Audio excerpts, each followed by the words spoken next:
Olá, hoje nós vamos começar a falar sobre as ferramentas BIM, que são softwares que a gente usa para criar os modelos BIM e para usar o processo BIM ao longo de toda a vida útil da construção, começando na criação e no desenvolvimento do projeto. Vamos começar então entendendo como que as ferramentas BIM ou softwares são capazes de produzir os modelos BIM com as características que a gente necessita ao longo do processo de trabalho.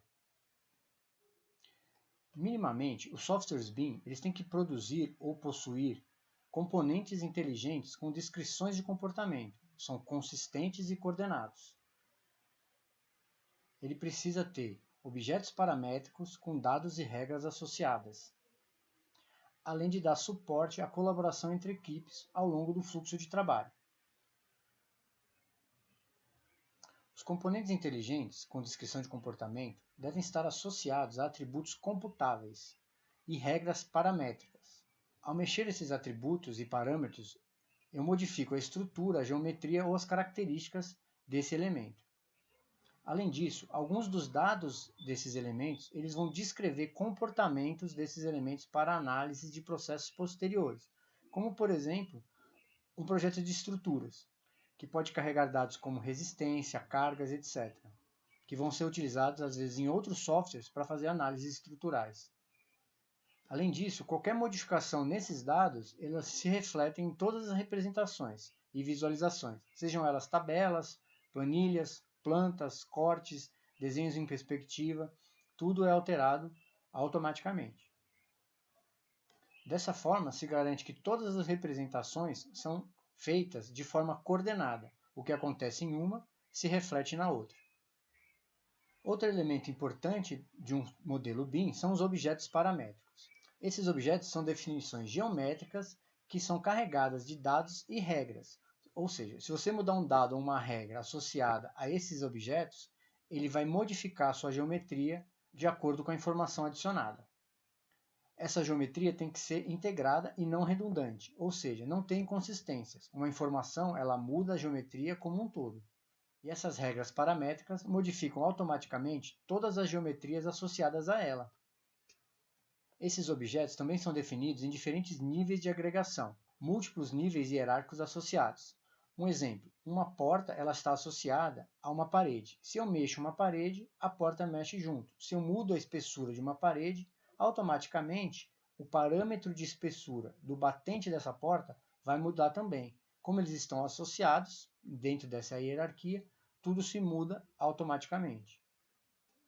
Isso ajuda a controlar a viabilidade do objeto. Então, se eu tenho uma porta inserida numa parede muito baixa, eu tenho uma porta de 2,10 m de altura inserida numa parede de 1,80 m, isso vai criar uma inviabilidade desse objeto. Então, eu não vou conseguir inserir o objeto nesse elemento, controlando então a viabilidade desses objetos paramétricos.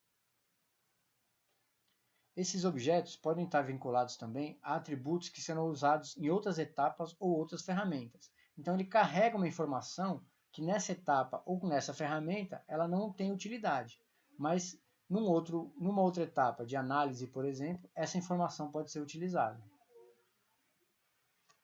As ferramentas BIM também têm que dar suporte à colaboração entre equipes e fluxo de trabalho. Ou seja, ela tem que ter interface aberta que permita a importação e exportação de dados relevantes para o fluxo de trabalho entre softwares diferentes, de equipes e disciplinas diferentes. Então, dentro do fluxo de trabalho, essa ferramenta tem que integrar outras aplicações. Isso é interoperabilidade entre ferramentas. Essa interoperabilidade pode ser obtida através do uso de ferramentas de uma mesma família ou um mesmo fornecedor, como softwares da Autodesk, por exemplo. Com isso, se tem mais garantia na troca de informações. Ou então, através da padronização de arquivos, que é o caso do IFC. Isso dá mais flexibilidade na escolha da ferramenta, podendo escolher ferramentas de fabricantes e fornecedores diferentes, mais adequadas a determinada equipe de trabalho. Vamos ver agora quais as funcionalidades são necessárias para uma ferramenta BIM. A gente precisa entender a capacidade de cada ferramenta para adequar essa aplicação a um projeto específico. dentro de um fluxo de trabalho definido por um plano de execução.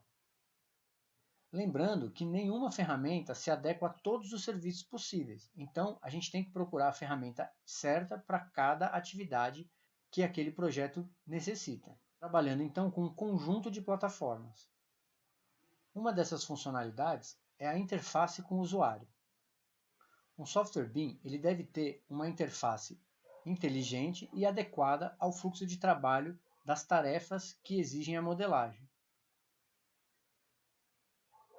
É importante que essas interfaces sejam intuitivas e de fácil aprendizado, para evitar que o usuário fique procurando as ferramentas ou não ache alguma função que ele necessite usar.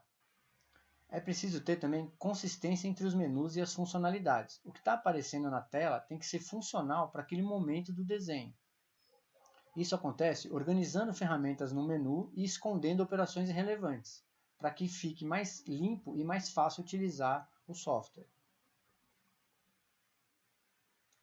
É uma organização modular dos tipos diferentes de funcionalidade. Quando eu estou trabalhando a modelagem de uma parede, por exemplo, eu não preciso ter na tela várias funções de modelagem de outros elementos, por exemplo. Então, a tela vai se adequando para a ferramenta que eu estou utilizando. Outra característica bem interessante das ferramentas BIM é um suporte e informações em tempo real. É o ajuda, por exemplo, que a gente busca quando a gente está no software. Muitas vezes essa ajuda já é automática, já aparece nas próprias linhas de comando, informando o que o usuário precisa fazer para completar aquela ação ou perguntando informações que ele precisa dar para que o software consiga completar aquela tarefa. Outra funcionalidade dos softwares BIM é a geração de desenhos. A geração de desenhos deve ser automática, ou seja, os desenhos devem ser representações do que está acontecendo no modelo. Isso facilita a geração de desenhos e também facilita a alteração de algum projeto sem ter que mexer todos os desenhos novamente, facilitando a geração e o gerenciamento dos desenhos ao longo das atualizações dos projetos. A gente consegue então visualizar as alterações do modelo nos desenhos gerados e padronizar esses desenhos através dos templates. Outra característica importante é a facilidade de se desenvolver novos objetos paramétricos personalizados. Isso vai permitir que se gere desenhos novos e a ferramenta deve possuir a capacidade de se definir e criar objetos paramétricos, ou seja, famílias personalizadas. E ainda permitir a determinação de regras e vínculos internos a essas famílias. Isso tudo deve aparecer de maneira integrada dentro da interface do usuário, para que seja fácil localizar onde esses objetos foram criados. Outra característica também é a escalabilidade, ou seja, é a habilidade do software de lidar com combinações de projetos de grande escala e modelagem em alto nível de detalhamento. Então a gente está trabalhando com um modelo que tem muito detalhe e normalmente são modelos grandes. Isso faz com que os computadores fiquem lentos, principalmente quando o software não tem capacidade de lidar com tanta informação. Então, os softwares têm que ter essa capacidade de interagir e responder a várias informações tridimensionais e ainda parametrizadas. Isso pode ser feito através de dois tipos de sistemas de dados. Os dados em disco, ou seja, as informações são carregadas nos discos. Isso é mais lento até em projetos menores, para conseguir gravar e ler a partir do disco. Mas ele vai suportar arquivos maiores sem grande alteração nessa velocidade. Uma outra forma de fazer isso é através da memória. Os dados são acessados mais rapidamente, mas por outro lado, quando essa memória enche, aí o software fica muito mais lento. E claro, tudo isso vai depender também do desempenho da placa de vídeo, que é para conseguir ler toda aquela informação e transformar isso numa informação visual para o usuário. Talvez a principal característica e funcionalidade de uma ferramenta BIM seja a interoperabilidade, que é justamente a capacidade dessa ferramenta de gerar dados que vão ser compartilhados com outras ferramentas ou então de ler dados compartilhados de outras ferramentas. A gente viu anteriormente que a gente vai trabalhar com uma plataforma de soluções. Para isso funcionar, as informações têm que ser trocadas de maneira íntegra, correta e sem deixar para trás informações relevantes para a próxima etapa ou para a próxima disciplina. Então é essencial que a interoperabilidade funcione dentro desse fluxo de trabalho, dentro dessa troca de informações de uma ferramenta para outra. Uma funcionalidade também muito útil é a extensibilidade, ou seja, a capacidade da ferramenta de se personalizar de acordo com o usuário e de estender suas funcionalidades para outras ações, que não são cotidianas para a maioria dos usuários.